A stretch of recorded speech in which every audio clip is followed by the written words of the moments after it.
Hello viewers, कैसे हैं आप लोग। उम्मीद है सब खैरियत से होंगे। तो आज का जो हमारा टॉपिक है वो है posture. The term posture means the position of the body in space.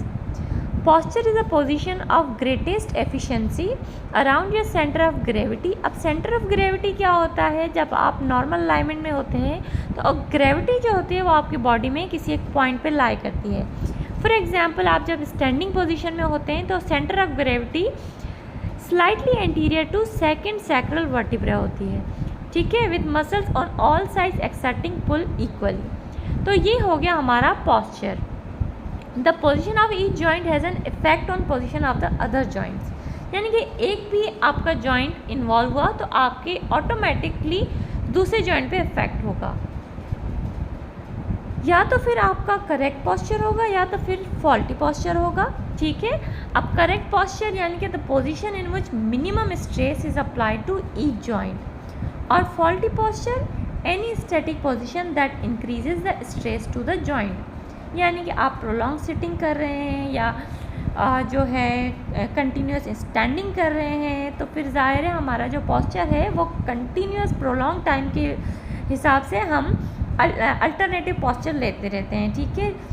तो जो लॉन्ग सिटिंग या लॉन्ग स्टैंडिंग होता है उसकी वजह से फॉल्टी पोस्चर होने के चांसेस ज़्यादा होते हैं। So generally there are two main types of posture, either static posture और डायनामिक पोस्चर।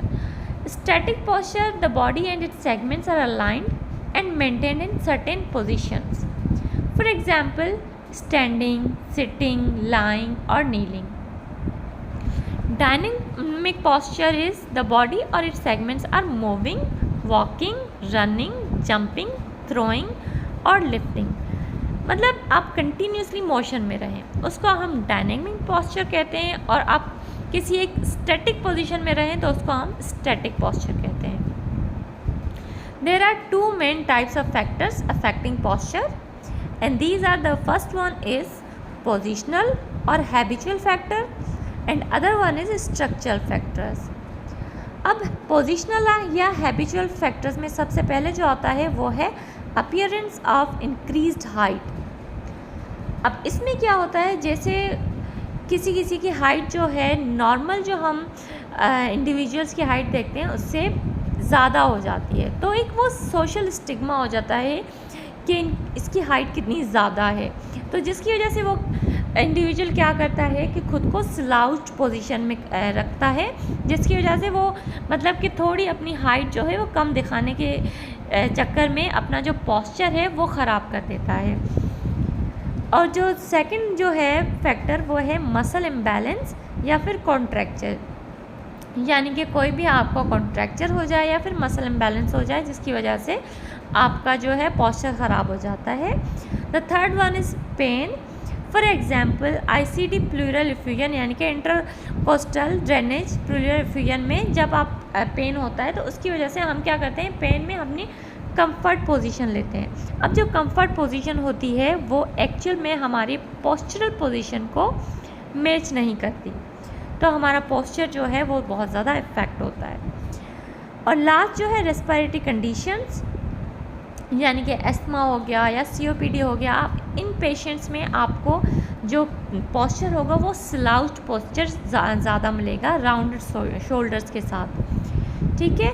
अब स्ट्रक्चरल फैक्टर्स में क्या आ जाता है, कंजेनाइटल एनॉमलीज, यानी कि टॉर्टिकोलिस हो गया, क्लब फुट हो गया, ठीक है, ये इफेक्ट करते हैं आपके पोस्चर पे।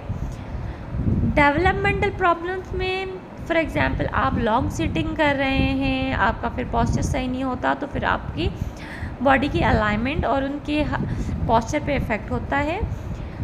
और उसके बाद आ जाता है ट्रॉमा, यानी कि कोई भी इंजरी हो जाए या फिर कोई भी डिजीज़ हो जाए, तो ये फैक्टर्स हैं जिसकी वजह से आपका पोस्चर इफ़ेक्ट होता है।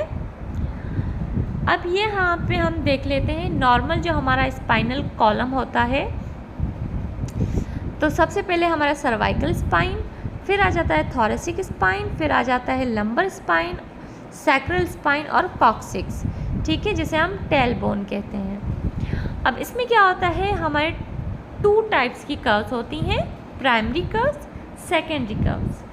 प्राइमरी कर्व्स यानी कि जो आपके at the time of birth present हो, ठीक है। और वो कौन सी होती हैं? Thoracic spine and sacral. यानी कि हम जब बच्चा पैदा होता है तो वो पूरा जो है एक फ्लेक्स्ड पोस्चर में होता है, और हमारा जो थोरेसिक और सैक्रम जो है पार्ट स्पाइन का, वो दोनों ही फ्लेक्स्ड पार्ट होते हैं। तो जो प्राइमरी कर्व्स हैं वो थोरेसिक एंड सैक्रम है, और सेकेंडरी कर्व जो हैं वो हमारी सर्वाइकल है और लंबर स्पाइन है।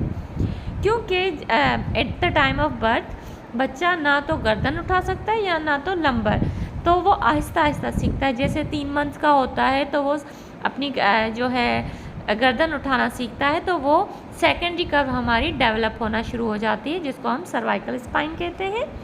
और जब 6-7 महीने का होता है तो वो सिटिंग स्टार्ट करता है बच्चा, जिसमें क्या होता है हमारा लंबर स्पाइन यानी कि सेकेंडरी कर्व डेवलप हो जाती है, ठीक है। ये एक आप नॉर्मल गुड पोस्चर का व्यू है, साइड व्यू, ठीक है। यहाँ पे आप देख सकते हैं स्पाइन बिल्कुल नॉर्मल पोजीशन है, स्टैंडिंग पोजीशन बिल्कुल नॉर्मल है, फीट टुगेदर हैं, और जो है प्लम लाइन है वो बिल्कुल इक्वली डिस्ट्रीब्यूट हो रही है। इसके बाद हम देखेंगे लेटरल व्यू में पूरा पोस्चर, यानी कि हम पोस्चरल एनालिसिस करने जा रहे हैं। अब लेटरल व्यू में सबसे पहले हेड एंड नेक पे हम असेसमेंट करेंगे। तो प्लम लाइन जो है हेड एंड नेक में the line falls through the earlobe to the acromion process of the shoulder, ठीक है। अब इसमें अगर हमें फॉल्स मिल जाते, ये तो नॉर्मल पोजीशन हो गई, नॉर्मल पोस्चर है। लेकिन अगर किसी बंदे में नॉर्मल पोस्चर नहीं है तो हेड एंड नेक के लेवल पे हमें जो कॉमन फॉल्ट्स मिलेंगे वो होगा फॉरवर्ड हेड, या फिर फ्लैटेंड लॉर्डोटिक और सर्वाइकल कर्व, यानी कि कर्व जो है वो आपका नॉर्मल जो है सी शेप कर्व नहीं होगा, फ्लैटेंड हो जाएगा। एक्सेसिव लॉर्डोटिक कर्व या फिर एक्सेसिव हो जाएगा। ये कॉमन फॉल्ट्स हमें मिलते हैं हेड एंड नेक पे। उसके बाद शोल्डर पे हम देखेंगे, शोल्डर पे plumb line it falls through the acromion process and the common faults जो हैं वो फॉरवर्ड शोल्डर्स और लंबर लॉर्डोसिस मिलता है हमें। उसके बाद आ जाता है थोरेसिक वर्टिब्रे। थोरेसिक वर्टिब्रे में plumb line the line bisects the chest symmetrically and common faults will be kyphosis, pectus excavatum जिसको हम फनल चेस्ट कहते हैं, बैरल चेस्ट, पेक्टस कैविनेटम जिसको हम पिजन चेस्ट कहते हैं, ठीक है। अब लंबर वर्टिब्रा में क्या होगा? Line falls midway between the abdomen and back and slightly anterior to the SI joint. और कॉमन फॉल्स क्या होंगे? लॉर्डोसिस मिलेगा, स्वैबैक मिलेगा, या फिर फ्लैट बैक मिलेगी। उसके बाद आ जाता है पेल्विक एंड हिप पे। The line falls slightly anterior to the sacroiliac joint and posterior to the hip joint through the greater truncator creating an extension movement, ठीक है। and the common falls will be anterior pelvic tilt और posterior pelvic tilt। उसके बाद हम नी पे देखेंगे, the line passes slightly anterior to the midline of the knee creating an extension movement and common falls will be genu-recurvatum और flexed knee। रिकर्वेटिंग यानी कि hyper extension में चले गए या तो फिर फ्लैक्स नहीं हो जाते हैं, ठीक है। उसके बाद एंकल पे हमें क्या मिलेगा? फॉरवर्ड पोस्चर मिलेगा, और प्लम लाइन जो है the line lies slightly anterior to the lateral malleolus aligned with the tuberosity of 5th metatarsal. ये हो गया हमारा पूरा लेटरल व्यू में पोस्चर एनालिसिस, ठीक है। उसके बाद हमारा पोस्टीरियर व्यू आ जाता है। अब पोस्टीरियर व्यू में सबसे पहले head and neck. The midline bisects the head through the external occipital protuberance. Head is usually positioned squarely over the shoulder so that eyes remain level and the common faults will be head tilt यानी कि side tilt हो सकता है, head rotated, अडक्टेड scapula यानी कि जो आपके scapula हैं वो मिडलाइन के नियर होते हैं, टुवर्ड्स द मिडलाइन मिल सकते हैं, या फिर अवे फ्रॉम द मिडलाइन जिसको अबडक्टेड स्कैपुला कहते हैं, या फिर विंगिंग ऑफ द स्कैपुला मिलेगी यानी कि शोल्डर जो है एलिवेटेड पोजीशन में मिलेंगे आपको। उसके बाद ट्रंक पे the line bisect the spinous process of the thoracic and lumbar vertebra and common faults will be lateral deviation, जिसको हम स्कोलियोसिस कहते हैं, यानी कि lateral curvature of the spine, either C shape और एस शेप। उसके बाद पैलिस एंड हिप पे हमें क्या मिलेगा, the line bisects the gluteal cleft and the posterior superior iliac spines are on the same horizontal plane, the iliac crest, gluteal folds and greater trochanters are level. ठीक है, और common faults क्या होंगी, lateral pelvic tilt, pelvic rotation और abducted hip. उसके बाद knee पे क्या होगा, the plumb line lies equidistant between the knees and common faults will be genu varum या जिनोवेलगम। जिनोवेरम यानी कि आपके जो नी है वो बो लेग शेप्ड है, जिनोवेलगम यानी कि लॉक नीज। इसको याद करने का एक आसान सा तरीका ये है, वेरम यानी कि रम की बॉटल आपके घुटनों के बीच में है और वेलगम यानी कि आपके घुटने जो हैं वो गम से चिपके हुए हैं, तो उस पोजीशन को हम वेलगम और वेरम करके कहते हैं। जीनो यानी कि नी। उसके बाद एंकल एंड फुट पे क्या होता है, the line is equidistant from the malleoli, a line which is called Feiss line is drawn from the medial malleolus to the first metatarsal bone and the tuberosity of the navicular bone lies on the line, and common faults will be pes planus जिसको हम pronated foot भी कहते हैं, या फिर pes cavus जिसको हम supinated foot भी कहते हैं। उसके बाद आ गया हमारा एंटीरियर व्यू। एंटीरियर व्यू में सबसे पहले हेड एंड नेक में क्या देखेंगे, the line bisects the head at the midline into equal halves, and the common faults will be lateral tilt, rotation और mandibular asymmetry। और shoulders पे the line vertical line bisects the sternum and xiphoid process, and the common faults will be dropped or elevated shoulders, clavicle and joint asymmetry भी मिल सकती है इसमें। ठीक है, उसके बाद हमारे elbows पे कॉमन फॉल्ट्स क्या होंगे, cubitus valgus, the forearm deviates laterally from the arm at angle greater than 15 degree in female and 10 degree in mail.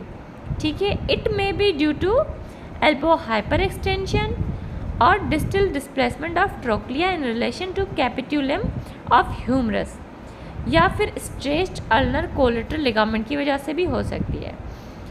और क्यूबाइटस वेरस। अब दो फॉल्ट्स क्या थे, क्यूबाइटस वेल्गस और क्यूबाइटस वेरस। ठीक है, वेल्गस में जो है आपको फीमेल में 15 डिग्री की मिलती है और मेल में तकरीबन 10 डिग्री मिलती है आपके एल्बो की पोजीशन। ठीक है, उसके बाद हिप पे क्या होगा, the line bisects the pubic bone and the anterior superior iliac spine are on the same horizontal plane, the iliac crest and greater trochanters are level। अब कॉमन फॉल्ट्स क्या मिलेंगे, हमें lateral rotation मिल सकती है और medial rotation of the hip।